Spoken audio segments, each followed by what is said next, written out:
sebagai guru, sebagai pendidik tetap kompeten di bidangnya.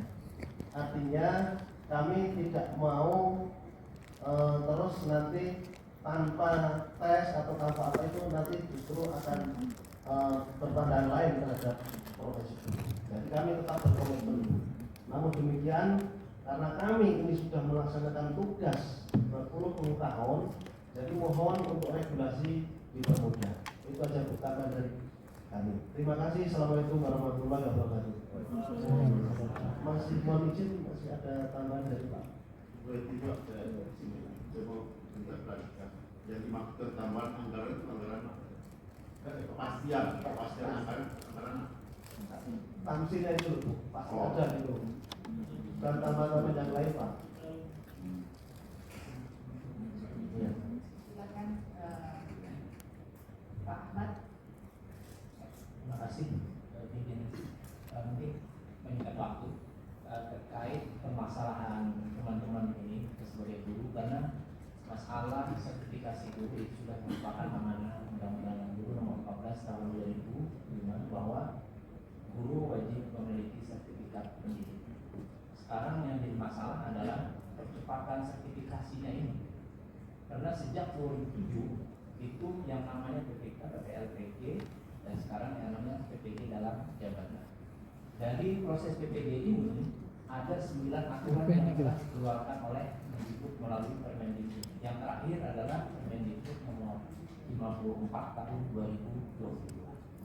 Nah, di persyaratan PPG inilah seharusnya lebih memudahkan lagi bagi guru-guru yang ASN yang sakit ini.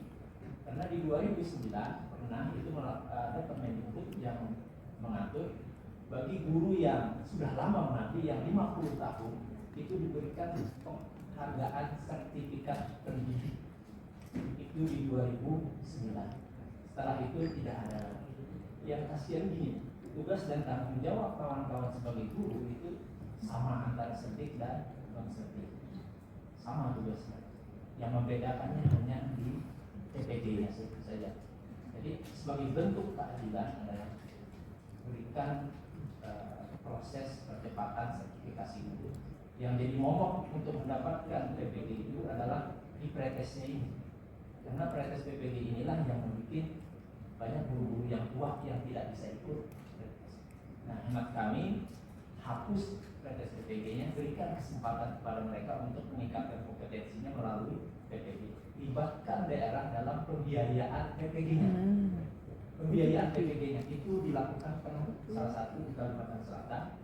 Itu pendanaan PPG untuk guru agama itu hampir 203 orang. Itu menggunakan dana APBD murni. Kalau 203 itu menggunakan APBN 20 tahun baru selesai. Jadi sini kami memohon melalui pertemuan ini kita mendorong supaya keterlibatan pemerintah daerah dalam pembiayaan PPG-nya ini. Kayaknya jadi masalah itu adalah pembiayaan PPG sehingga berdampak kepada kuota yang tersedia oleh Kemendikbud. Nah, kenapa daerah itu perlu penjabatan? Karena ketika guru itu sudah memiliki sedik, insya Allah kesejahteraan mereka akan meningkat dan nasib anak bangsa kita akan lebih baik lagi karena guru-gurunya sudah berkualitas. Mungkin ini saja dari kami, dari ILAT, dari yang mendampingi dari Ikatan Guru Indonesia. Demikian, assalamualaikum warahmatullahi wabarakatuh. Terima kasih Pak Rudy, Ibu Marisi dan juga Pak Ahmad. Mudah-mudahan sudah bisa mencerminkan ya semua yang ingin dikemukakan oleh teman-teman yang lain. Kita beri waktu dulu ya kepada. Nah, sebenarnya saya yakin teman-teman ingin mendalami segera. Intinya kami tentunya tidak meragukan keikhlasan Bapak Ibu ya untuk mengabdi sebagai guru, dan kita sudah bisa menangkap dari apa yang dikemukakan bahwa ternyata ada hak-hak ataupun kesejahteraan dari Bapak Ibu yang dirasakan mungkin tidak berkeadilan ya dibandingkan dengan mereka yang mungkin sudah tersertifikasi, walaupun merupakan amanat dari undang-undang guru dan dosen.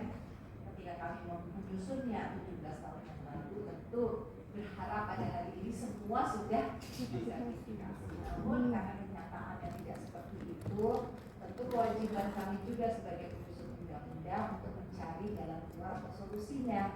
Ya, kalau misalnya sekarang anggaran tidak ada, kuota dibatasi, regulasi ataupun tata caranya dirasa menyulitkan dan lain sebagainya, tentu ini semua seharusnya mendapat perhatian ya Bapak sekalian. Nanti tolong didalami dan teman-teman tenaga ahli juga tolong dicermati sehingga nanti kita bisa membuat satu rekomendasi yang solutif sifatnya ya. Dan Bapak Ibu izin ya, saya mungkin beralih dulu kepada teman-teman dari forum guru prioritas pertama dari negeri dan swasta di Provinsi Jawa Tengah untuk menyampaikan mungkin hal-hal yang ingin dikemukakan dan nanti setelah itu kita beri kesempatan perjalanan ya. Silakan Mas Dana. Terima kasih banyak. Assalamualaikum warahmatullahi wabarakatuh. Yang saya hormati Ibu Hetifah selaku pimpinan anggota Dewan Komisi 10 yang kami hormati beserta anggota Dewan Komisi 10 serta staf. Perkenalkan, kami dari Forum Guru Prioritas Pertama Negeri dan Swasta Jawa Tengah yang berada di Provinsi Jawa Tengah yang melingkupi SMA, SMK maupun pendidikan menengah SD dan SMP. Ada banyak persoalan terkait P3K guru di Jawa Tengah yang nanti akan disampaikan oleh Pak Sekretaris, yaitu Pak Rosin. Monggo Pak. Ya, terima kasih. Assalamualaikum warahmatullahi wabarakatuh. Yang saya hormati pimpinan sidang Komisi 10 DPR RI, Ibu Dr. Hetifah SMC MPD. Yang saya hormati Bapak anggota Dewan dan staf Komisi 10 DPR RI beserta Bapak Ibu guru semuanya. Perkenalkan, saya Muhammad Rosyidi, Ibu Sekretaris ADPS untuk Koordinator Wilayah Jawa Tengah. Yang masalah yang pertama, Ibu, berkaitan dengan permasalahan P3K guru P1 belum penempatan di Jawa Tengah. Yang pertama, tahun 2021 guru lolos passing grade Jawa Tengah sejumlah 10.099 guru P1. Sementara tahun 2022 guru mendapat penempatan hanya sejumlah 4.352 guru P1. Sementara pada tahun 2023 menyisakan 5.748 guru P1 yang belum penempatan. Berdasarkan sisa dari 5.748 guru P1 ini, maka kemarin kami melakukan audiensi dengan Komisi E, kemudian SKPD dan eksekutif yang ada di Jawa Tengah. Kami memperoleh bahwa informasi bahwa Konmenkyu melalui surat edaran DAU menyatakan bahwa Jawa Tengah pada tahun 2023 formasi kebutuhan P3K guru sejumlah 6.951 kebutuhan guru. Akan tetapi Pemprov Jateng pada tahun 2023 hanya akan membuka formasi kebutuhan guru P3K sejumlah 1.200 sampai 1.400 formasi.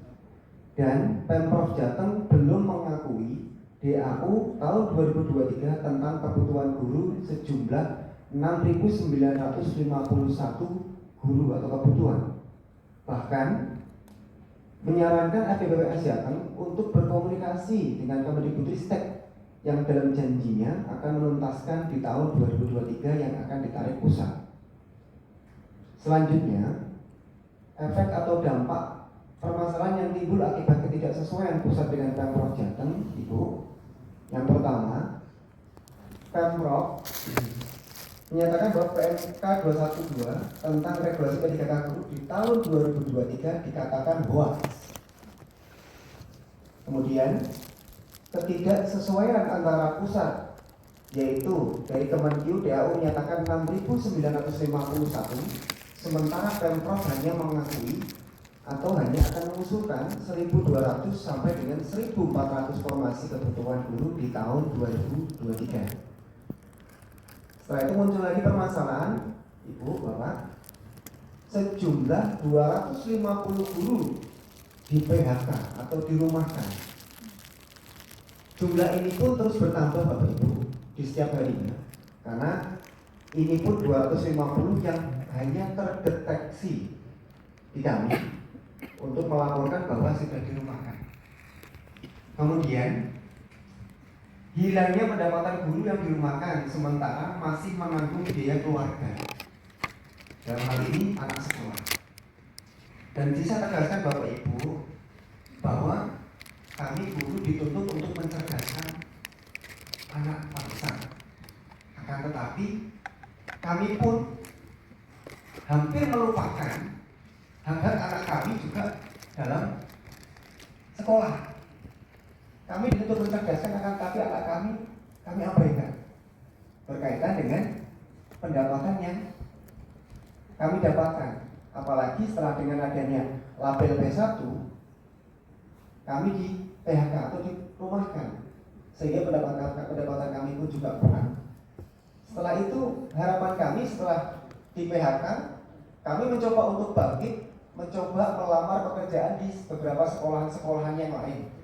Akan tetapi kami ditolak secara mentah-mentah karena memiliki label P1 berdasarkan data Wax Excel yang tersebar.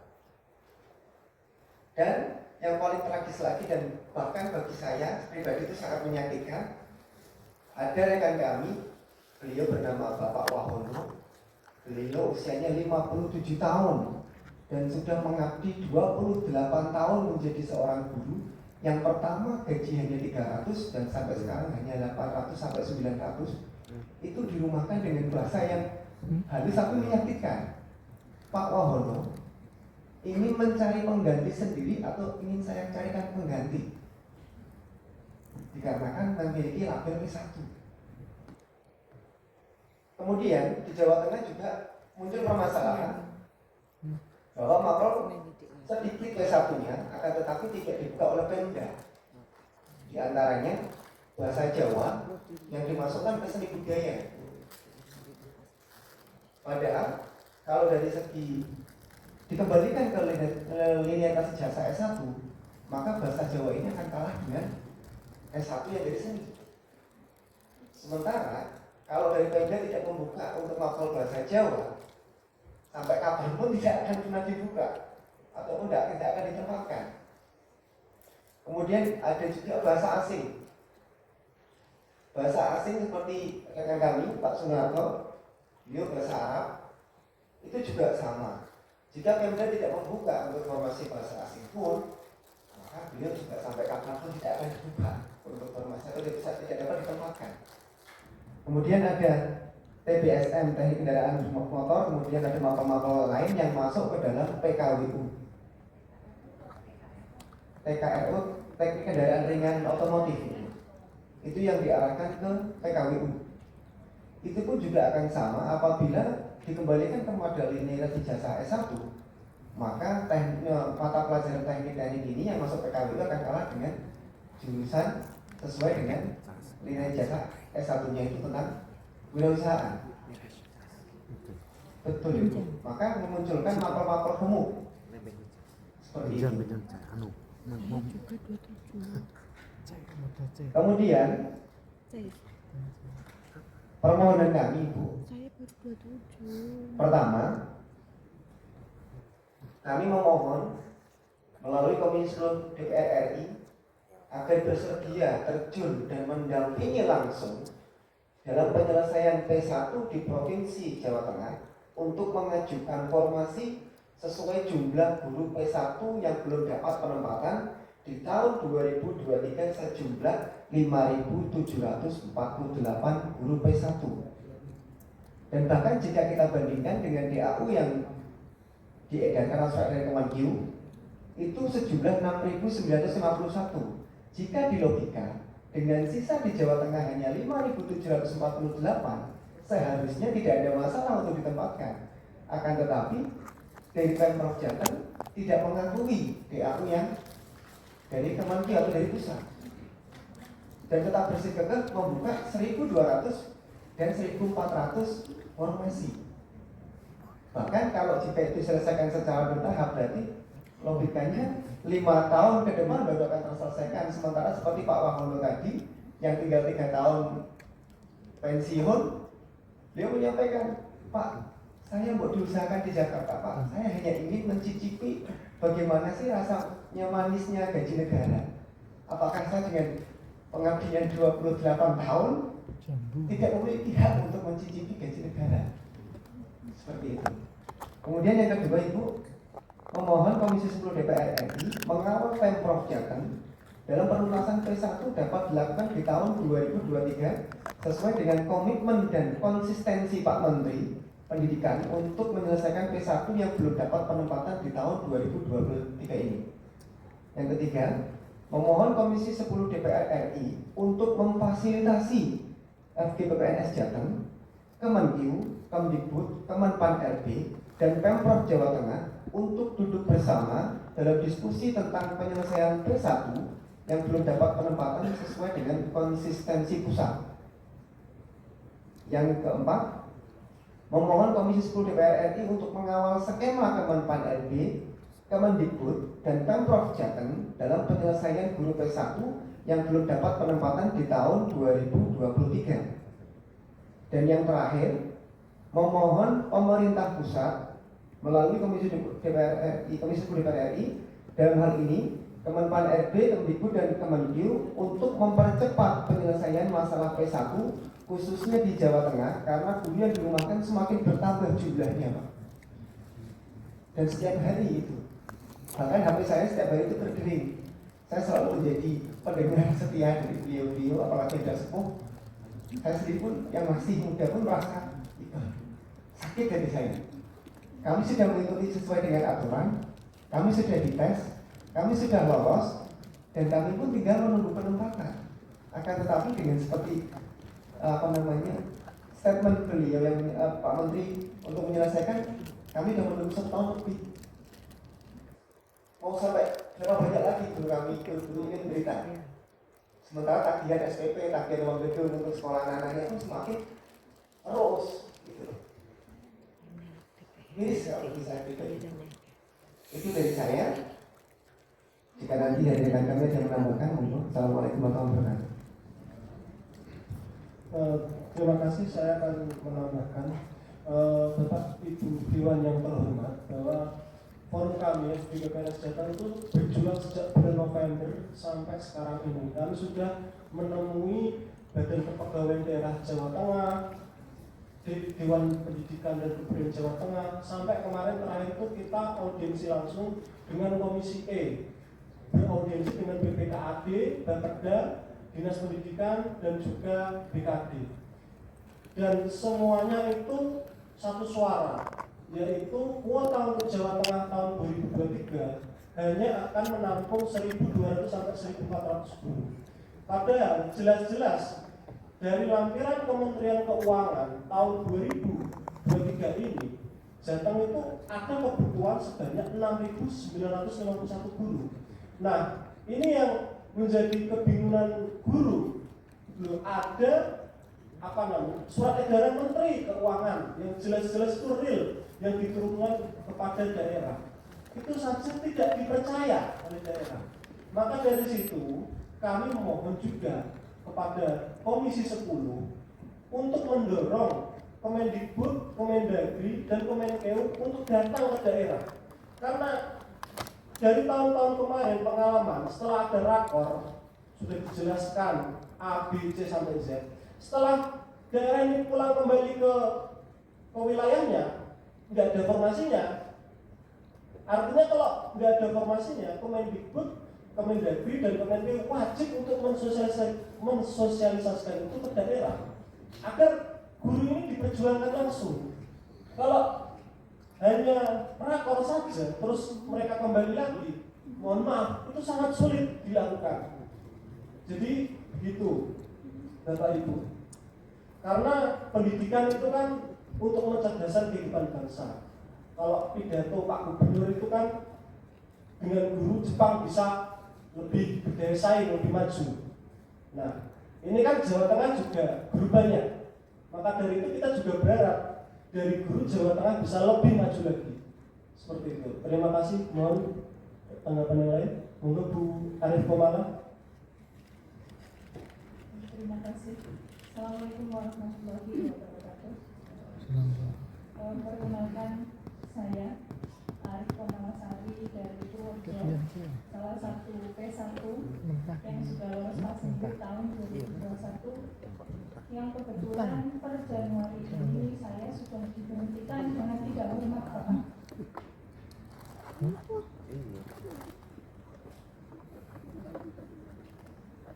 18 tahun saya menjadi guru di swasta. Begitu saya dan kawan-kawan mengikuti tes P3K hanya ingin mensejahterakan keluarga.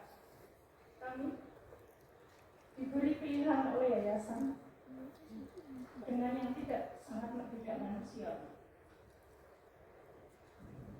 Pada saat kami bekerja, di dalam perjanjian kerja kami tidak ada yang namanya tidak boleh atau dilarang untuk mendaftar ASN atau P3K.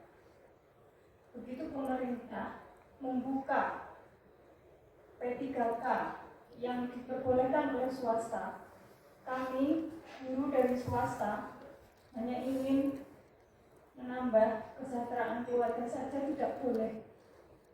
Bahkan di tahun 2017, pada saat itu 2015 saya telah menyelesaikan pascasarjana.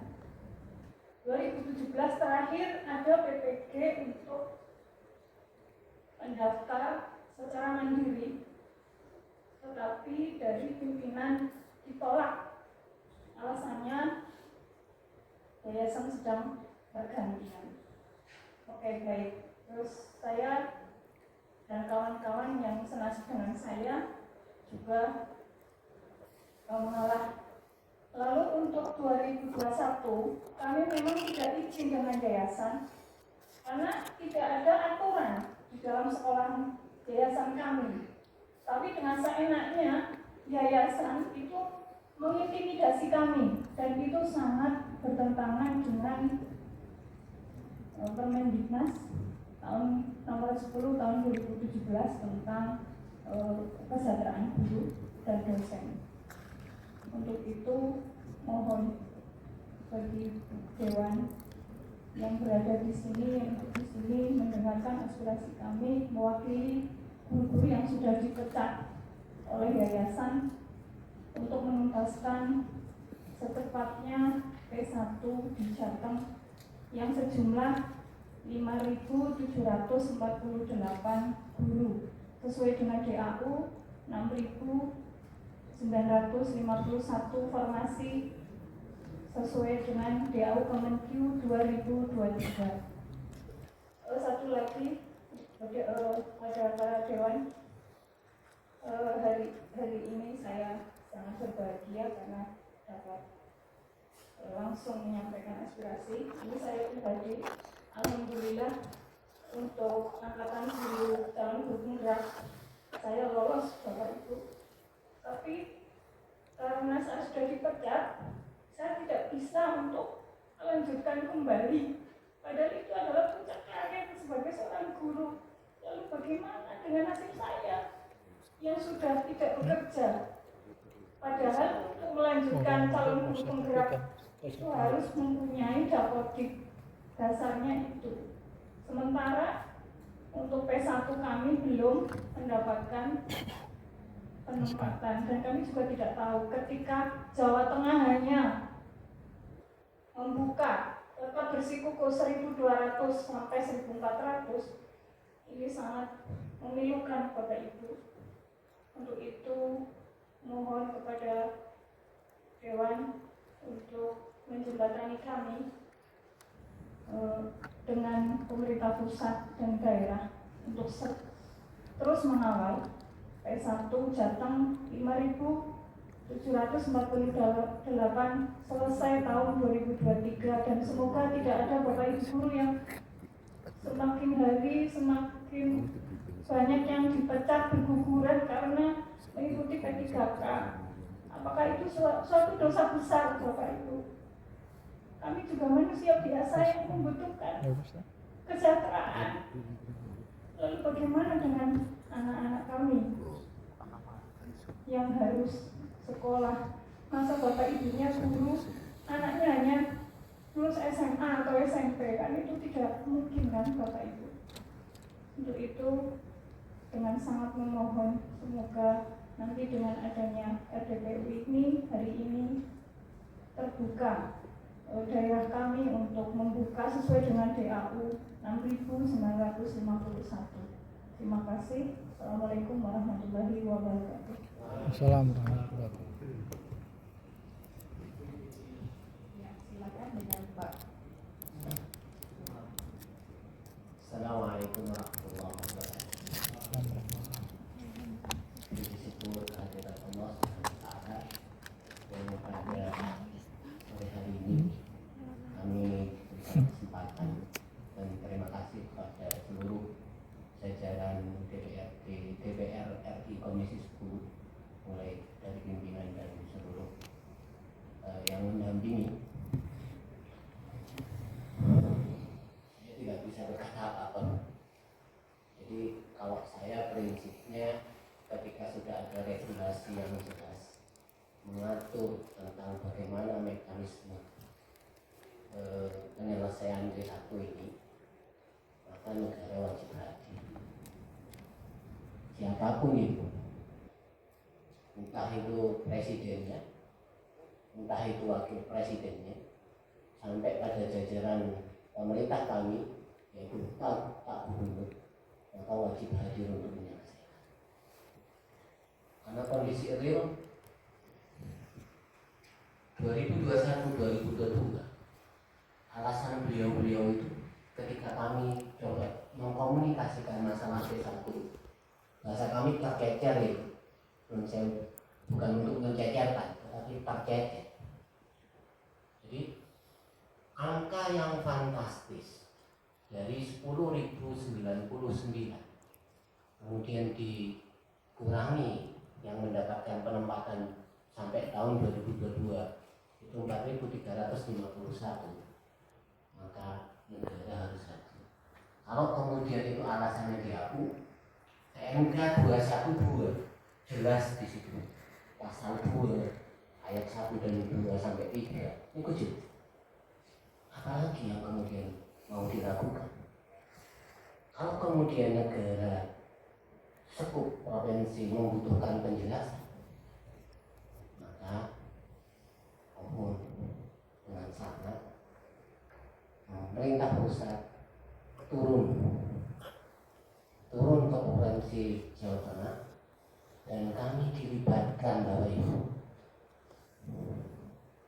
Kami dilibatkan, kami ikut ada dalam forum itu untuk kemudian sama-sama menjadi saksi bahwa sampai 2022 belum ada political will dari pemerintah Jawa Tengah unggulan. Jadi intinya 6.951 yang tertuang di PMK 212, kami berharap negara hadir sebagai bentuk penyelesaian D1. Terima kasih. Assalamualaikum warahmatullahi wabarakatuh.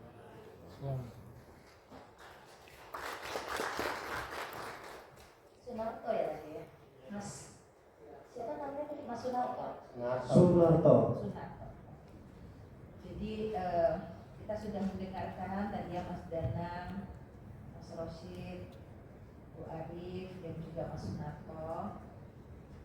Saya kira lebih lah dari sekedar iba ya, jadi betul-betul ini sangat memprihatinkan kami yang mungkin sebagai pihak yang turut bertanggung jawab juga ya untuk bisa memastikan satu kebijakan yang niatnya baik itu betul-betul bisa terlaksana dan berbagai pihak yang sebetulnya bertanggung jawab untuk memastikan hal itu terjadi juga bisa mengambil kebijakan yang bijak.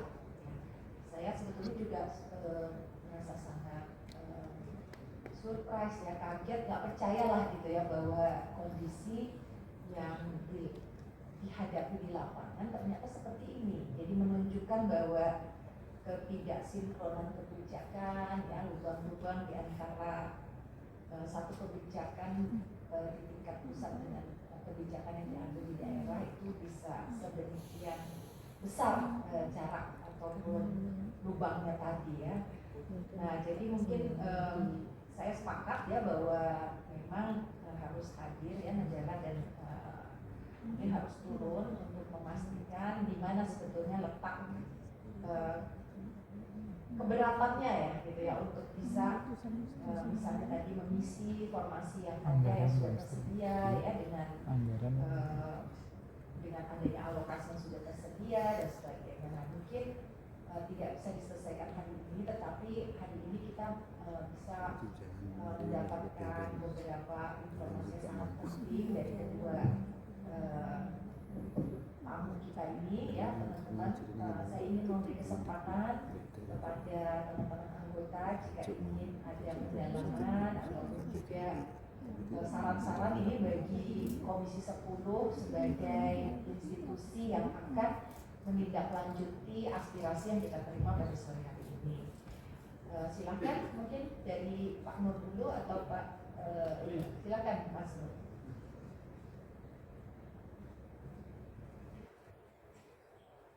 Terima kasih pimpinan. Yang saya hormati teman-teman dari Aliansi Guru Nonaktif Bersatu. Lebih banyak komunikasi lewat handphone, hari ini kita bisa ketemu.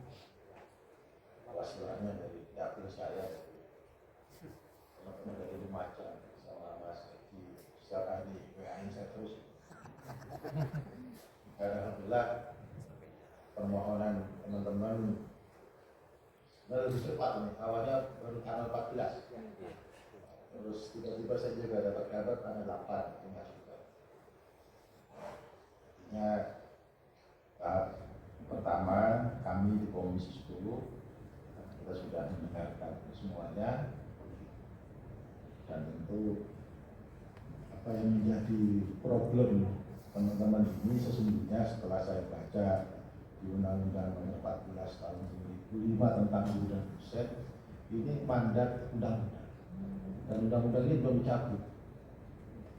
Kemarin kenapa kami di Komisi 10 ya, agak berseberangan dikit sikapnya dengan teman konservatif, karena 3 undang-undang itu mau dibahas oleh Balik secara sendiri, tidak melibatkan kami di Komisi 10. Kalau di Balik nanti mirip cipta kerja, walaupun ada iming-iming. Kami ingin agar apa yang menjadi bagian dari tugas-tugas Komisi 10 yang kita selesaikan di Komisi 10 tidak dibalik. Kalau dibalik, aspirasi dari teman-teman nggak akan bisa masuk. Tapi kalau di Komisi 10 dibahasnya, maka seluruh aspirasi bisa kita hadirkan di sini. Nah, itu kenapa posisi kami kemarin tidak wakil Komisi 10 yang ada di balik menolak itu. Kenapa? Karena kalau ruang itu nggak ada, ruang seperti ini nggak ada. Nah, jadi itu clearing kami bahwa Komisi 10 bukannya menolak, merubah undang-undang bukan, tapi cara merubahnya yang kami tolak. Cara merubahnya yang kami tolak. Jadi singkat saja, karena ini sudah mandat undang-undang, lebih mudah bagi kami Komisi 10 untuk menagih. Jadi dimulai dari pasal 15, 17, pasal 80, pasal 82, segala macam sudah ada semuanya. Ini lebih mudah untuk menagihnya karena memang sudah mandat undang-undang, dan kalau menteri tidak melaksanakan ini berarti menteri sedang menyatakan presiden melanggar undang-undang.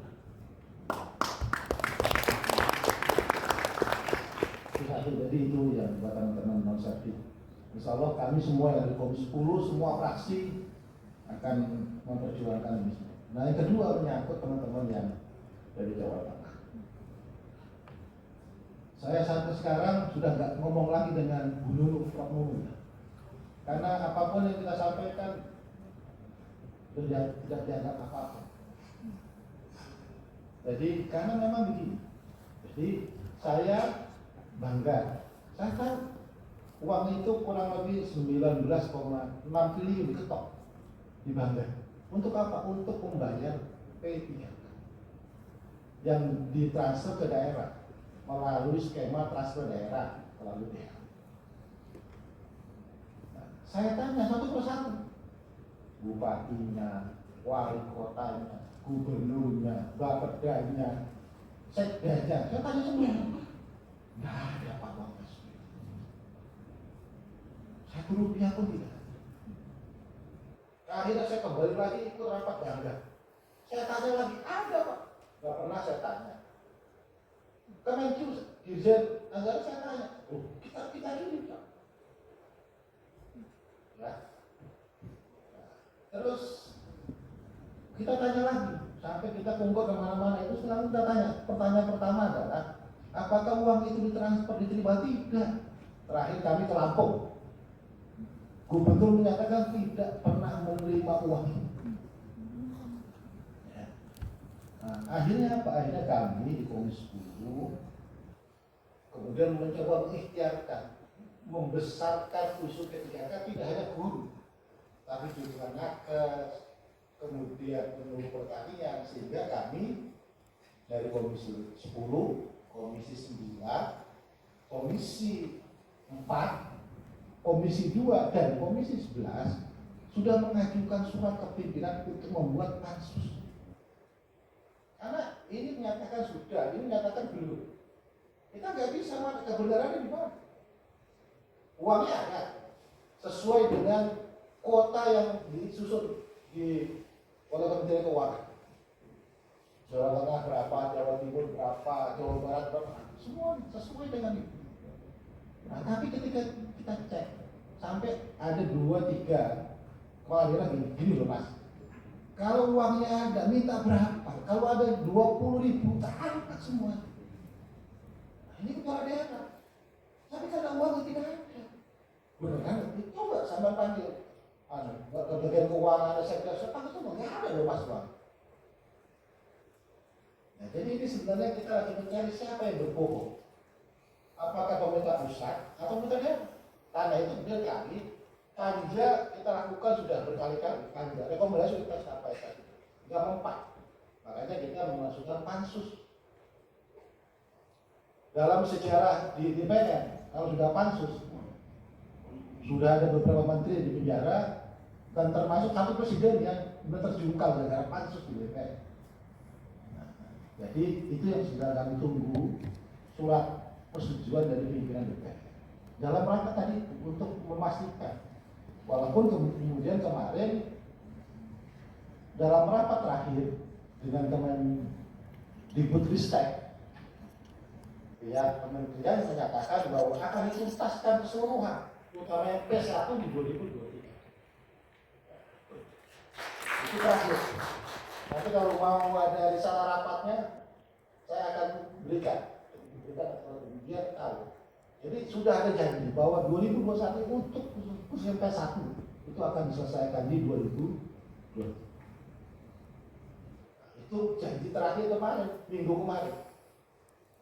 Mudah-mudahan ini kan kita kawal. Jadi memang kita betul-betul apa yang disampaikan oleh Bapak Ibu yang sudah dekat dengan tidak hormat sudah beratus-ratus dan beribu-ribu orang terjadi mulai Aceh sampai Papua.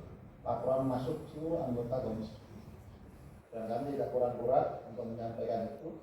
Jadi ini akan kita kawal terus sampai sesuai dengan janjinya beliau. Dan kami juga akan mendorong agar pansus betul-betul bisa diwujudkan. Agar apa? Agar ini masalah anggaran. Anggaran ini udah jelas ada. Apalagi kita punya anggaran pendidikan mandat konstitusi itu 627 triliun. 627 triliun. Yang baru kita pakai untuk kita di pendidikan yang pokok itu baru 180 triliun. Masih banyak. Ini masih fungsi pendidikan. Misalnya STPDN, itu fungsi pendidikan. Unhar, fungsi pendidikan. Nah, yang pokoknya belum dipenuhi, sudah dibagi-bagi ke tempat lain. Nah, ini yang lagi kita gugat bahwa harusnya diselesaikan dulu kebutuhan pendidikan kita berapa, maka itu kemudian dipenuhi dulu. Untuk guru berapa, untuk sarana berapa, semua berapa, selesaikan dulu semua ini baru dibagi keluar. Karena mandat konstitusi adalah pendidikan 20%. Nggak ada yang pendidikan itu jelas menyatakan bahwa itu adalah kebutuhan yang paling dasar, SD, SMP, SMA kan. Kemudian gurunya yang mengajar di situ. Ini memang problem. Makanya itu doakan kami di Komisi 10 ini agar pansus ini segera diputuskan, diizinkan oleh pimpinan sehingga bisa menjawab secara komprehensif. Jadi tidak hanya teman-teman guru, teman-teman tenaga pendidik, tapi juga yang nakes yang sekarang teriak-teriak kan, yang di Jember itu per bulan Bu pimpinan nakes itu cuma dibayar 300.000 nakes.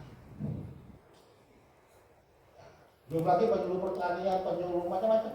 Nah, kami kita sedang kolaborasi dengan ada 5 komisi. Mudah-mudahan ini dalam waktu sebelum berakhir tahun 2023 bisa menyelesaikan kasus sehingga ada rekomendasi untuk menata ini semua.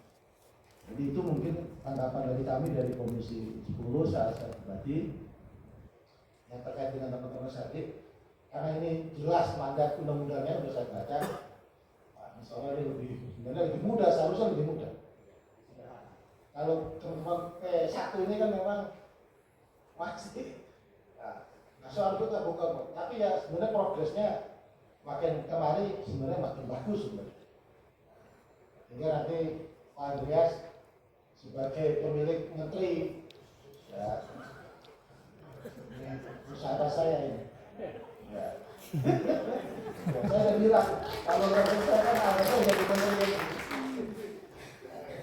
Ya, saya pikir itu ya, jadi kami insya Allah kami di Komisi 10 sampai hari ini belum. Dalam catatan kami sudah 40 kali kami bicara urusan P3K dengan menteri. 40 kali. Bayangkan 40 kali. Saya nggak tahu di telinganya Mas Menteri ada apa, nggak tahu.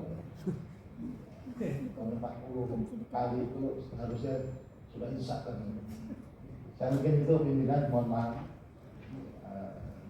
Sekali lagi saya terima kasih ke teman-teman aliansi ini. Mohon maaf, saya juga guru, Mas ya. Saya guru honorer dulu. 1 bulan saya digaji 35.000. Punya istri, punya anak 1. Saya ini guru. Ya, alhamdulillah karena ikhlas menjadi guru saya bisa. Ya siap. Ya siap. Oke, saya pikir itu ya. Saya terima kasih, mohon maaf jika ada hal yang berkenan. Saya kembalikan kepada Bibi. Pak Nur, mudah-mudahan ya Pak Nur selalu sehat dan jadi anggota DPR yang terus gigih memperjuangkan aspirasi dari para guru-guru ya, karena merasakan kan bagaimana perjuangan dan bagaimana perhatian dalam penting bagi teman-teman guru ini Pak Nur. Terima kasih Pak Nur. Kita beruntung ya Komisi 10 punya cukup banyak teman-teman yang konsisten ya. Tentu saja tidak hanya memperjuangkan, bukan hanya dari Jawa Tengah yang memperjuangkan nasib guru-guru Jawa Tengah, karena kita itu semua sebetulnya sama ya. Banyak guru-guru lain di daerah-daerah lain juga mungkin senasib seperti Bapak dan Bapak Ibu di sini. Jadi kami justru berterima kasih ya, perwakilan walaupun tidak dari seluruh daerah, tetapi apa yang disuarakan sebetulnya mencerminkan representasi atau aspirasi dari teman-teman. Nah, selanjutnya saya beri kesempatan kepada Pak Andreas dan juga setelah itu sebagai pamungkas sekaligus berdoa ya Pak Sodik. Nanti coba kita berdoa bersama karena pada akhirnya juga ya kekuatan doa itu tidak bisa kita jangan lupakan lah itu sebagai bagian yang penting dalam satu perjuangan yang umumnya juga tidak ada perjuangan yang cepat ya, semua membutuhkan waktu dan konsistensi. Silakan Pak Andreas, ini masih ada waktu beberapa menit. Baik, terima kasih Ibu Dipra pimpinan. teman-teman Komisi 10 hadir, para guru dari dua kelompok forum guru prioritas pertama negeri dan swasta serta guru aliansi guru non sertif bersama. Pertama saya tarik keluar kebetulan wartawan dari TV Parlemen minta wawancara soal bapak-bapak ini. Dan saya juga minta wartawannya nanti setelah ini perwakilannya bicara juga gitu, di TV Parlemennya, sehingga ini bisa muncul keluar. Jadi carilah salah satu dari teman wakili bapak-bapak pemerintah berdiri sama-sama untuk menyampaikan ke mereka. Nah, yang berikut yang berkaitan dengan aliansi guru non sertif bersatu ini, ya saya ini kebetulan saya dosen juga, di dosen itu juga harus ada sertifikat dosen. Tapi kebetulan karena saya sudah sekian lama tidak di kampus dan ini saya tidak urus lagi soal itu. Tapi itu memang keharusan kan, keharusan perintah undang-undang. Cuma memang saya lihat di sini dari apa-apa yang Bapak Ibu sampaikan tadi, ada beberapa masalah, ada beberapa hal yang membuat, kalau Bapak Ibu tadi katakan bisa sampai 20 tahun, bahkan mungkin saya dengar ada yang sampai selesai dia bertugas tidak pernah dapat kesempatan ikut PPG ini gitu kan. Apalagi kalau kami di provinsi, di kepulauan seperti di NTT, di Maluku, kalau pendidikan profesi guru itu harus ke ibu kota provinsi, wah repot juga itu. Dan belum lagi komplikasi persoalannya, harus meninggalkan pekerjaan, belum lagi biaya segala macam. Nah, memang itu hal yang saya kira kesempatan itu menjadi langka. Sehingga di sini mungkin ya nanti kita bisa berikan rekomendasi kesimpulan supaya kesempatan ini yang harus diperbanyak, dibuka lebih banyak. Karena yang saya tangkap juga bapak-bapak ini tidak minta supaya diberikan tunjangan begitu saja, tapi kami diberikan kesempatan untuk bisa PPG kan, betul kan? Jadi bapak-bapak pun diberikan kesempatan untuk PPG gitu, dan kesempatan itu yang harus diperbanyak. Nah, kemudian juga ini juga harus clear gitu, karena ini kan menyangkut hal yang kedua. Karena kalau misalnya yang pertama tadi menjadi kendala, sistem yang harus dirubah. Kalau misalnya pendidikan profesi lain gitu, misalnya di notaris atau di pengacara gitu, misalnya ini mereka itu kan langsung kembali ke kampus kan, jadi bisa lebih cepat gitu. Nah, bagaimana dengan guru ini? Kalau dengan sistem yang seperti sekarang, saya juga tidak yakin ini dengan jumlah guru yang begini banyak, kalau tidak dirubah sistem tidak pernah akan selesai. Ya, model sistem pendidikan profesi guru harus dirubah kalau kita mau mematuhi undang-undang ini gitu. Atau undang-undang ini kita rubah. Ini dua kemungkinan itu. Dan yang berikut, saya kira juga hal yang berkaitan dengan kesiapan harus dipastikan juga bahwa ketika pendidikan profesi guru dan kemudian ini teman-teman ini lulus, nah negara harus menyiapkan anggaran. Jangan sampai juga tadi gitu lempar-lemparan. Karena anggaran yang belum ada, kesempatannya dikurangi, kesempatannya dibatasi. Bisa jadi juga seperti itu gitu kan. Nah ini kan ya ini tugas kami lah gitu untuk supaya clear soal itu gitu. Daripada membuka hope, membuka harapan, tapi itu tanda tanya. Jadi biar jelas gitu, biar jelas. Tapi karena ini perintah undang-undang ini harus dilaksanakan gitu. Dan kesempatan itu yang saya kira sistemnya yang harus diperbaiki sehingga kesempatan ini harus lebih banyak. Tadi kalau jumlah berapa? 700 ya, 700 PPATK yang seluruh Indonesia. Itu dengan jumlah guru yang begitu banyak, saya kira juga memang 78 Ya. terlalu sedikit untuk seluruh Indonesia, terlalu sedikit. Dengan jumlah itu saya kira ya syukur kalau bisa dapat 5-6 tahun bisa dapat langsung dapat. Kenyataannya kan pasti lebih dari itu. Saya kira itu yang ini poin kesimpulan itu yang harus rekomendasi itu yang harus kita sampaikan sehingga model pelaksanaan PPG ini harus diubah. Apakah ini kembali ke lingkungan terdekat di kampus misalnya? Kan hampir semua provinsi itu kan ya sampai ke misalnya ini ke kabupaten kota itu kan ada exit itu. Apakah melalui itu atau kita lihat nanti. Tapi ini harus ada solusinya. Nah kemudian yang teman-teman dari FG PPNS Jateng ini, nah ini memang yang menyampaikan ini Jawa Tengah, tapi masalah seluruh Indonesia. Teman-teman menyampaikan ini, ya kami menganggap ini sebagai masalah Indonesia. Tapi ini contoh kasus yang jelas yang disampaikan. Nah, saya kebetulan tadi saya minta ini buku dana transfer daerah, karena saya dari provinsi dari Tenggara Timur. Saya dapat ini, saya minta ini, saya kira teman-teman Pak Kur juga punya, teman-teman lain juga punya di tiap dapil masing-masing ini. Nah, kalau dari cerita yang disampaikan Pak Kur itu betul. Jadi ada seolah-olah ada lemparan sana sini gitu. Di pusat bilang sudah kirim, di daerah bilang kami belum dapat gitu. Nah, beberapa pertemuan yang lalu, ya konon ya, yang masuk ini gondong masuk dalam bentuk DAU yang kemudian di daerah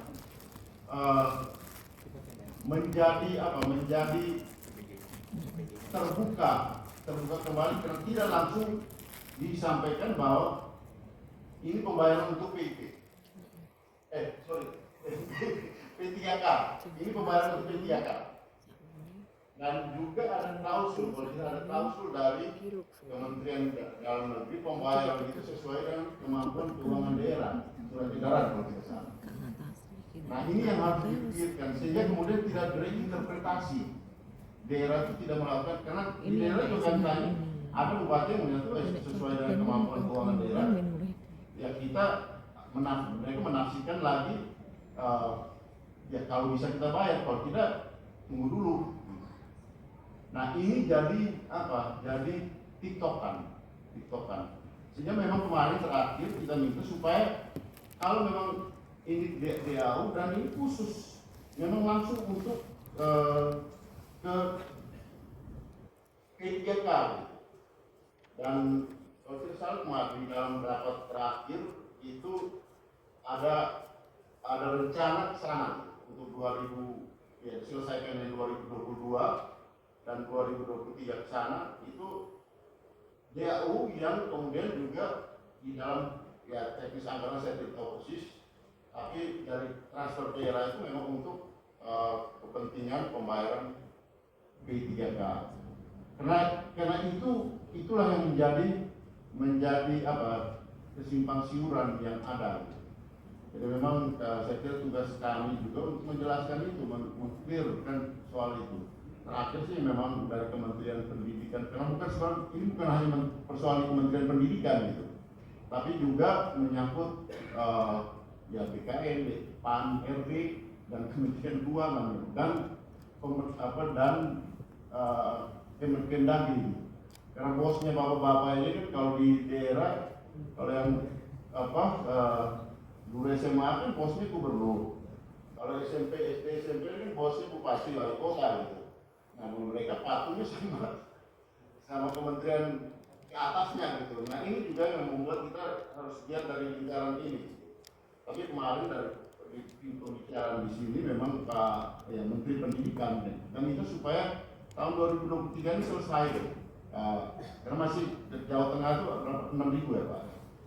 5.000-an ya, dari 6.000 itu 5.000-an yang 1.000-an yang sudah, 5.000 yang belum.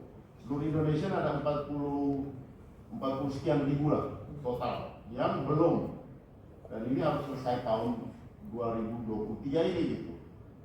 Karena itu tadi uang ada, tapi ketika turun ke bawah dia tidak jelas ini untuk apa ini, tapi tidak jelas betul ini perintah ini. Di bawah juga ya udah saya pakai dulu yang lain mungkin seperti itu. Dan saya kira sih bisa jadi seperti itu karena perintah itu ya. Nah ini hal yang kita tangkap dari ya pembicaraan rapat-rapat dan komunikasi yang kita lakukan selama. Tapi ya rekomendasi dan ini kita kesimpulan untuk yang akan ini ya kita harus berikan ini Bu Ketua. Saya kira itu tanggapan saya terhadap baik dari teman-teman aliansi maupun teman-teman forum. Terima kasih. Wassalamualaikum warahmatullahi wabarakatuh. Merdeka. Merdeka. Terima kasih Pak Andreas. Dan selanjutnya kami beri kesempatan ini kepada Pak Sodik.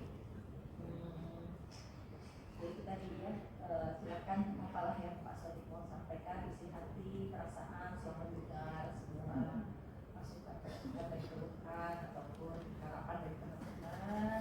Dan mohonlah Pak Sodik memimpin doa kita semuanya. Terima kasih pimpinan yang saya hormati, kawan-kawan, Mas Bur dan Pak Andreas dan teman-teman. Pertama, saya sebelum jadi dewan pun, saya itu adalah pembina PGRI, pembina IGTK, pembina Forum Guru Honorer Jawa Barat, baik Guru Honorer Umum atau Guru Kemenak, yang tahun 2018 itu pernah ada tunggakan 6 bulan di Kemenak, ya, alhamdulillah bisa kita selesaikan. Dan tadi terima kasih masukan-masukannya, walaupun kami di grup ini sering mendapatkan masukan dari Mas Pur. Dan pertemuan ini kami mendapat informasi yang semakin jelas. Memang tepat kepada kami menyampaikan aspirasi, tapi sejujurnya harus kami sampaikan. Dan tadi Mas Pur sudah menyampaikan bahwa persoalan ini dengan Mendikbud sudah dibahas lebih kurang 40 kali. Jadi bukan bapak-bapak saja yang bosan Pak, ya? Kadang-kadang kami juga bosan begitu. Memang hebat DPR bisa mengawasi menteri, ya kan? Menteri hormat kepada DPR itu kan Pak. Tapi sering kejadian bahwa sampai 40 kali pun kami bertemu, tapi karena mereka eksekutif yang pegang keputusan, ya hanya bisa kami marah-marah di sini, iya, kemudian di lapangan bisa terjadi lain. Itulah sebabnya tadi sudah disampaikan oleh Pak Andreas dan Mas Pur bahwa kita betul-betul akan sungguh-sungguh untuk melakukan 2 hal. Pertama, nanti akan bertemu dengan gubernur-gubernur, karena bukan Jawa Tengah saja yang kejadian ini, di tempat lain pun akan terjadi dan kami akan minta pertanggungjawabnya. Apalagi kalau gubernurnya mau nyapres, ya kan, kami ingin minta penjelasannya tentang jawabannya. Dan yang kedua adalah mohon juga dibantu kami baik di media-media adalah soal percepatan tadi kata teman-teman pembentukan pansus itu. Saya secara pribadi memang selama ini ke media-media pun mengatakan bahwa ini tampaknya hanya akan selesai dengan pembentukan pansus itu. Di pansus itu yang hadir adalah Menteri Keuangan, ya kan? Dan Menteri Ketua Bappenas, kemudian siapa lagi? Menpan. Saya duduk Komisi 2 Pak, saya duduk Komisi 2. Sayalah inisiator revisi Undang-Undang ASN yang dengan itu membuka P3K. Tapi tidak selesai di situ, ya kan? Ternyata ada masalah uang P3K antara pusat dan daerah. Jadi dalam pansus itu nanti akan hadir Menteri Keuangan, Menteri Kepala Bappenas, Menpan, Mendagri, ya kan? Kemudian kementerian-kementerian yang terkait dengan tenaga ini, ada Kementerian Pertanian, ada Kesehatan dan yang lain-lainnya. Tampaknya itu merupakan langkah ya insya Allah lebih signifikan. Tapi kemarin kita terpotong oleh COVID, terpotong oleh IKN dan lain-lain sehingga pansus belum terrealisasikan. Saya melihat ada beberapa masalah mendasar. Satu adalah ketersediaan dana, ya kan? Ketersediaan dana. Memang kemarin kita semua tahu bahwa semua difokuskan kepada penanganan COVID. Yang kedua adalah prioritas anggaran, ya nggak? Apakah IKN dulu misalnya, ya kan? Atau misalnya grup. Ini adalah masalah-masalah yang akan diselesaikan. Yang ketiga adalah koordinasi antara pusat dan daerah. Tadi pusat mengatakan sekian ribu, tapi daerah hanya 1.200, 1.400. Itu anggaran yang akan ditangani oleh Pansus. Dan yang kelima adalah soal konsistensi kepada aturan, kepada regulasi. Sudah membuat aturan, tapi implementasinya rendah, maka terjadi seperti itu. Jadi begitu Bapak-Bapak, jadi dua hal tadi kata Ibu Pimpinan, betul, kita akan bertemu dengan kepala-kepala daerah, dan ujungnya adalah kita akan berusaha terus pembentukan pansus yang akan menghadirkan tadi pejabat-pejabat yang terkait, ya, seperti keuangan, Bappenas, Menpan, Mendagri, dan kementerian-kementerian yang terkait. Mudah-mudahan dengan tekanan-tekanan ini, termasuk di media, pimpinan DPR akan segera menyetujui usulan Komisi 10 untuk segera dibentuk pansus, ya Bu Pimpinan, ya. Karena saya katakan tadi Bu, bukan hanya Bapak-Bapak, kan juga bosannya, Pak. Nah, inilah mudah-mudahan bisa selesai dengan pansus. Kami DPR hebat sekali. Ketika Mastur sudah 40 kali pertemuan, tidak ada solusi saja, tidak ada solusi saja. Begitulah situasi di sini, dan insya Allah mungkin akan dipercepat jika dibentuk pansus. Doakanlah kami seperti itu. Begitu Bu Pimpinan. Berdoa, kita berdoa. Karena jadi Ustaz nih, saya dianggap Ustaz karena saya kemarin 5 tahun memimpin Komisi 8 Komisi Agama, ya. Mungkin dianggap Ustaz lagi. Oh, maaf. Kita baca kesimpulan dulu, baru nanti kita sama-sama berdoa, ya. Jadi Bapak Ibu, mungkin masih ada lagi sebenarnya, saya yakin ya, udah mendengar, ingin lagi kita berdialog. Saya minta izin mungkin menambah waktu sekitar 10 menit, ya, karena penting untuk membuat catatan kesimpulan supaya apa yang kita omongkan tidak menguap, ya. Nah, jadi nanti kalau mau pendalaman lagi silahkan, ya, kalau perlu sehabis ini pun kita masih bisa kongko-kongko lagi. Tapi saya ingin kita fokus dulu nih kepada catatan ini, ya, karena ini yang paling penting, ya. Dan kami sudah mencoba ini merumuskan beberapa catatan kesimpulan, kita cermati bersama, ya. Kita perpanjang dulu, ya, 10 menit. Baik, pada catatan kesimpulan ini mohon izin, tolong ditayangkan.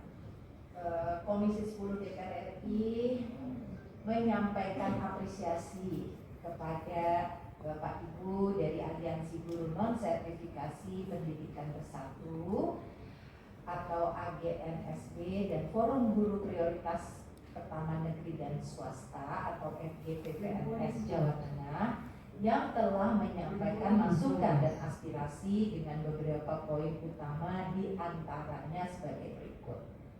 1. Aliansi Guru Non Sertifikasi Pendidikan Bersatu menyampaikan A. Kuota PPG terbatas dan terbagi menjadi 2 dengan PPG prajabatan.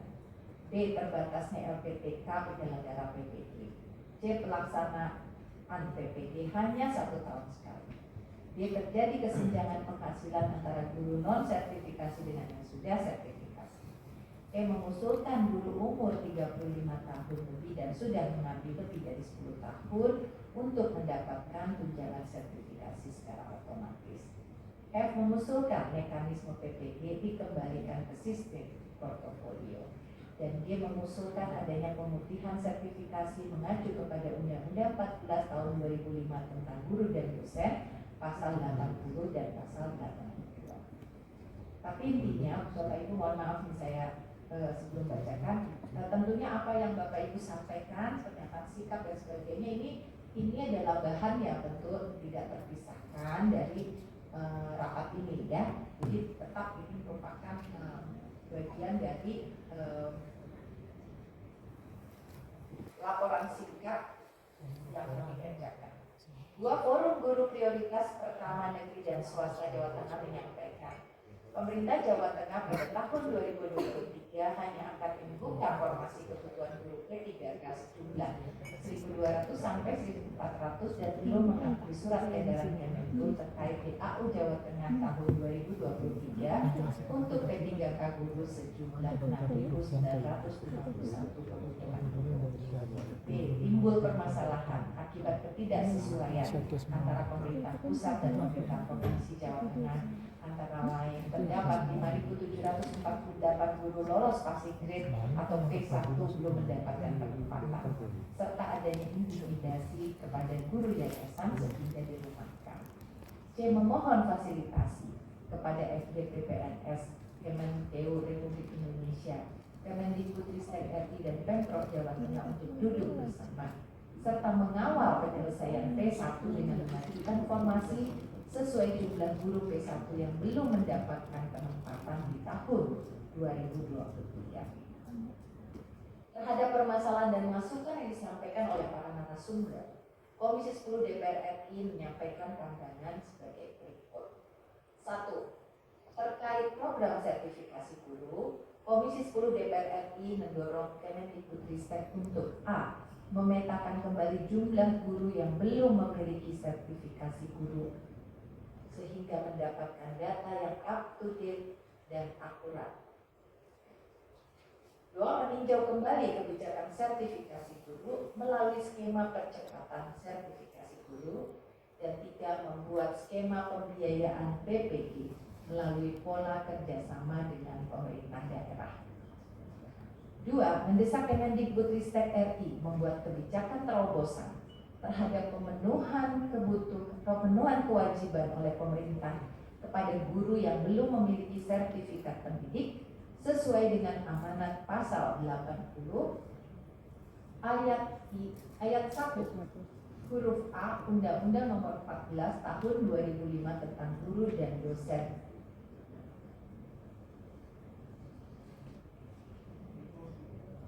Yaitu typo ya. 3. Mendorong Kemendikbudristek RI berkoordinasi dengan Kemenkeu RI dan Pemprov Jawa Tengah untuk menyelesaikan permasalahan P1 yang belum mendapatkan formasi atau penempatan. Bahan paparan yang disampaikan narasumber seperti tadi saya sebutkan ya merupakan bagian yang tidak terpisahkan dari RDP. Komisi 10 DPR RI akan menindaklanjuti masukan dan usulan menjadi pertimbangan pengambilan kebijakan dan disampaikan pada pemerintah atau kementerian dan lembaga terkait. Nah, baiklah Bapak Ibu sekalian, saya kira sudah cukup jelas ya beberapa hal. Silakan jika ada masukan ataupun penyempurnaan dari Bapak Ibu sekalian terhadap draft catatan atau kesimpulan ini, kami persilakan. Dari FDPNS clear, dari penyampaian tadi yang paling atas yang poin C, memohon fasilitasi kepada FDPNS, Kemenkeu RI, Kemenpan RB, Kemenpan RB, dan Kemendagri.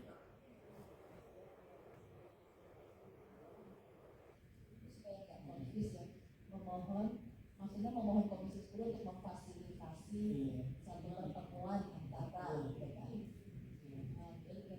dengan KPRD, kemudian Kemendagri RI,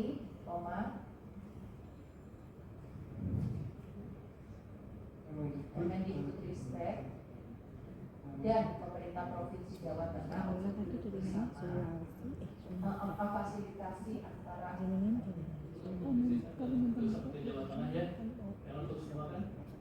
tapi ini khusus kalau nah makanya apakah khusus Jawa Tengah?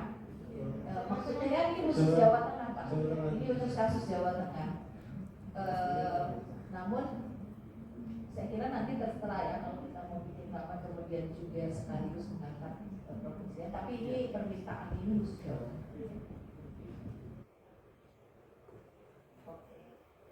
Terima kasih Pak. Itu juga, jadi ada Kemendagri dan Kemenpan RB ya. Iya, benar Bu. Supaya pemerintah Jawa Tengahnya juga tidak jadi lebih merasa direstui juga gitu kan, diamini oleh Kemendagri. Oke.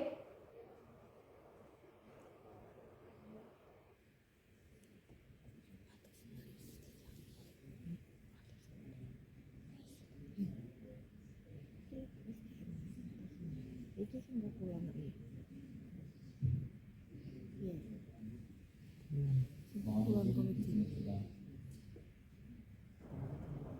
Ya, jadi ini pertanyaan Pak Sodik dan juga teman-teman. Jadi ya, karena kita untuk berkoordinasi dengan kementerian, nah kemudian ini kan maksudnya tuh untuk menyelesaikan permasalahan khusus Jawa Tengah ini. Nah, tetapi tentu saja jika memang ada daerah-daerah lain yang juga ada masalah, kita bisa cerita khususnya untuk Jawa Tengah. Jadi kita nanti tidak tertutup kemungkinan sekaligus memecahkan yang sama bagi daerah-daerah lain. Bukan itu ya Pak Sodik ya? Iya.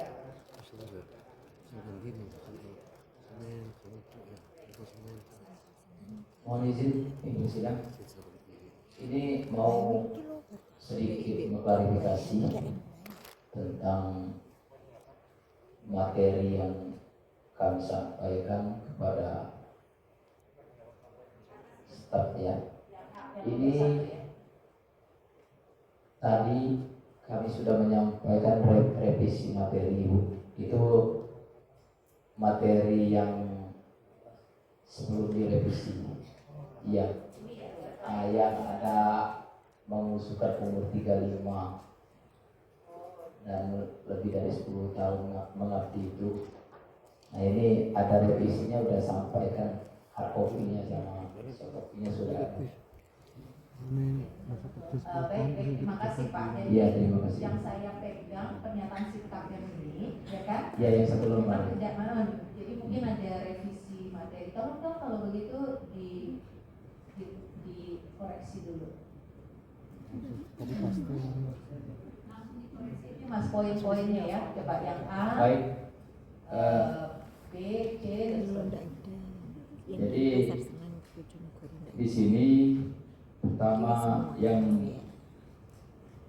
aspirasi yang kami sampaikan itu mohon kiranya Komisi 10 untuk mendesak Kementerian Pendidikan, Kebudayaan, Riset dan Teknologi untuk membuat atau mengeluarkan Permendikbud tentang pemutihan sertifikasi mengacu pada Undang-Undang Nomor 14 Tahun 2005 tentang guru dan dosen. Yang poin E oke ya. Oke ya. Oke. Terus di sini tolong ditambahkan penghasilan bagi guru yang belum sertifikasi dari 250.000 per bulan, mohon dengan hormat dipertimbangkan menjadi 2.500.000 per bulan. Ya, naikkan tunjangan non sertifikasi sementara guru belum mempunyai sertifikasi. Ya, menaikkan tunjangan non sertifikasi. Ya.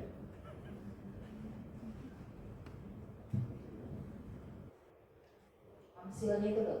Ya, hasilnya dari 250 mohon kiranya dapat dinaikkan menjadi 2.500.000.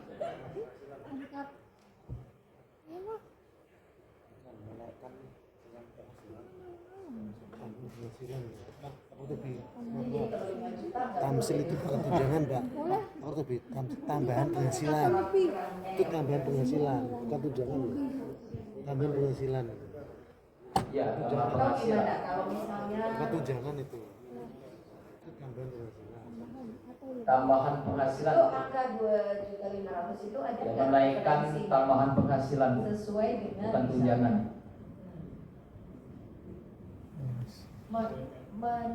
Menaikkan tambahan penghasilan, menghasilkan tambahan penghasilan bagi guru yang belum sertifikasi, bagi guru yang belum sertifikasi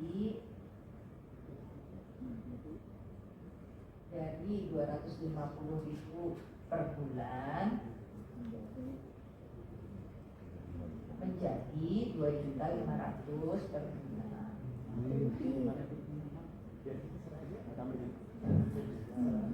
Kalau boleh Bu Karena kan minimal. kalau ini kan guru sertifikasi ASN tuh 2.500.000 sekian gitu ya. Jadi Itu contoh terendah itu. iya contoh Ya, terendah kan, iya. makanya jadi menjadi sekurang-kurangnya. Ya. Gitu ya. Ya.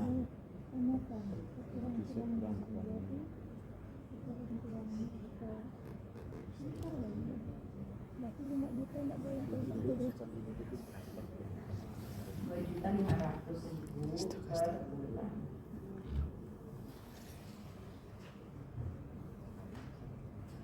Karena yang ASN rendah itu yang golongan 3A kan 2.500 juga ya kira-kira. Jadi ini kan masukannya yang disampaikan aspirasinya. Masih ada lagi yang belum terakomodir? Walaupun tadi ya, jadi nanti jangan salah ya, lampiran yang baru ya, jangan yang lama ya. Iya ada. Baik, saya kira cukup bisa sudah ya mengakomodir catatan-catatan diskusinya tadi. Jadi kepada Bapak Ibu, mungkin ada yang ingin 1-2 kalimat menjadi penutup pada pertemuan kita hari ini, dan setelah itu kami beri kesempatan kepada Ibu Yai Sotin untuk memimpin doa. Silakan siapa yang mau mewakili? Ya, silakan. Terima kasih pimpinan atas waktu yang diberikan di akhir penyampaian aspirasi ini. Yang pertama, kami sangat mengucapkan terima kasih pada Komisi 10 yang selalu gigih memperjuangkan aspirasi kami, guru dan juga tenaga pendidikan di Indonesia itu. Kemudian untuk selanjutnya, kami betul-betul memohon apa yang menjadi aspirasi kami ini Komisi 10 bisa menjembatani agar terselesaikan sesuai dengan aspirasi kami. Untuk selanjutnya, kami mohon kepada Ibu Pimpinan dan juga kepada anggota Dewan untuk selalu mengawal aspirasi kami sampai benar-benar tuntas itu. Itu yang menjadi poin penutup kami. Kemudian kami sangat berharap mudah-mudahan Bapak Ibu anggota Dewan selalu diberikan kesehatan dalam melaksanakan tugas dan diberikan kelancaran untuk kami. Saya kira itu teman-teman. Terima kasih ya. Oh, iya. Saya Terakhir, ya. terakhir, mohon maaf mungkin karena tadi kita sepakat tidak keluar dari konteks PPG, namun karena kita berasal dari berbagai daerah di Indonesia itu, termasuk kami, saya sendiri dari Yogyakarta itu. Jadi kami membawa aspirasi juga dari teman-teman daerah untuk menyampaikan aspirasi yang sebenarnya sudah disampaikan Bapak Ibu Dewan, sehingga di akhir acara nanti kami ingin menyampaikan aspirasi ini agar diterima Ibu Pimpinan, karena ini adalah bagian dari tugas kami mengawal dan memperjuangkan nasib teman-teman di daerah, baik itu guru PNS, kemudian guru ASN P3K, dan terutama guru honorer juga, termasuk teman-teman tenaga kependidikan, honorer tenaga kependidikan yang sampai sekarang ini belum tersentuh kebijakan dari pemerintah, baik itu sebagai profesinya, apalagi penghasilannya maupun kesejahteraannya. Ini nanti kami sampaikan. Sekarang aja Pak kalau ya, begitu ya. Nah, tapi sebelum itu tadi kita sudah sepakati bahwa kesimpulan rapat yang sudah dibacakan dan diperbaiki itu kita setujui sebagai kesimpulan dulu ya. Ya. Baik, silakan jika ada bahan lain yang ingin disampaikan, kita bisa bertemu pada hari ini. Secara simbolis.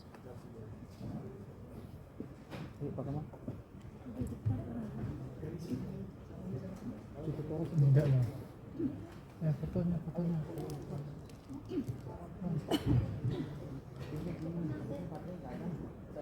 Jadi kok bisa hidup mendelis kok kono kuwi lewate ndi? Mendelis sih.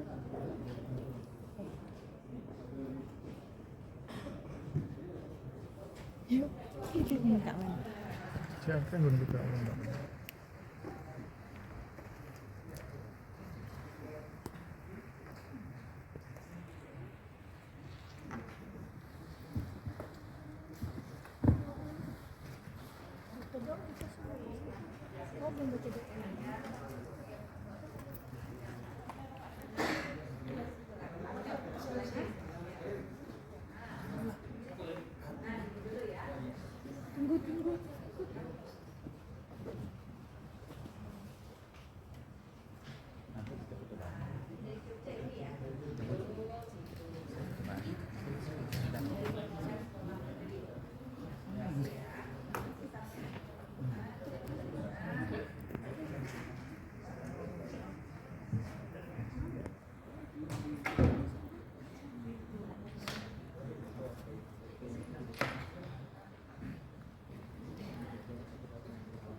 sama ya.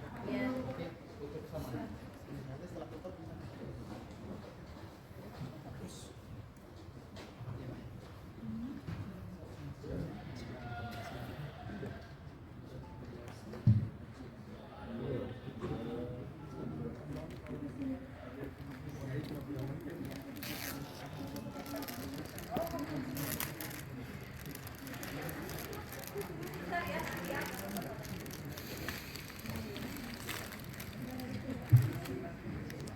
bukan apa namanya ada itu dipaham siswa buka aja buka.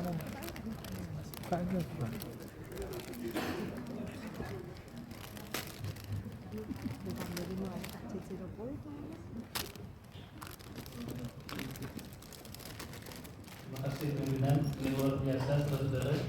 Sebuah acara pas arahan pimpinan ditutup dengan doa. Kita sempurnakan semua usaha kita dengan doa. Kita bantu semua usaha kita dengan doa. Izin sampai berinya dengan cara Islam. Bismillahirrahmanirrahim. Allahumma sholli wa sallim wa barik ala sayyidina Muhammadin wa ala alihi wa sahbihi ajmain. Ya Allah, Tuhan kami hari ini berkumpul untuk menerima dan menyampaikan aspirasi tentang profesi guru dan juga tentang bahasa Inggris yang merupakan hal yang sangat penting dalam kehidupan berbangsa dan bernegara. Ya Allah, Engkau berjanji bahwa akan aku mudahkan segala urusanmu jika kalian beriman dan bertakwa. Ya Allah, Engkau juga berjanji akan aku beri solusi dari tiap masalahnya jika Engkau bertakwa dan bertawakal. Untuk kami mohon ya Allah, jadikanlah kami para guru dan para anggota DPR ini orang yang takwa dan tawakal dalam perjuangan kami, sehingga akhirnya Engkau memenuhi janjimu, memudahkan urusan kami, memudahkan aspirasi yang kami sampaikan, dan memudahkan kami menerima dan memberikan solusi terhadap aspirasi dari para guru-guru ini. Ya Allah, pemilik hidayah, berikanlah hidayah kepada kami, kepada para pemimpin kami, untuk kemudian bisa berkomitmen memperjuangkan nasib guru ini. Bantulah kami ya Allah untuk mempercepat proses terbentuknya pansus masalah guru ini. Dan dengan itu ya Allah, maka insya Allah masalah-masalah guru, masalah guru honorer, masalah PPK dan selainnya akan segera dapat diselesaikan. Ya Allah, berilah kami kesempatan untuk memperjuangkan mereka. Berilah mereka semangat terus untuk memperjuangkan nasib mereka. Dan sekali lagi Allah, berilah kepada kami kemudahan, berilah kepada kami solusi untuk masalah yang besar ini. Rabbana atina min ladunka rahmah, ya Allah limpahkan kepada kami cinta, rahmat, barokah dan kasih sayang yang langsung darimu agar masalah guru ini bisa cepat dengan selesai. Wahai lana min amrina wasyada, dan beri kami kekuatan dan petunjuk untuk bisa menyelesaikan masalah ini. Wassalamun ala mursalin walhamdulillahi rabbil alamin.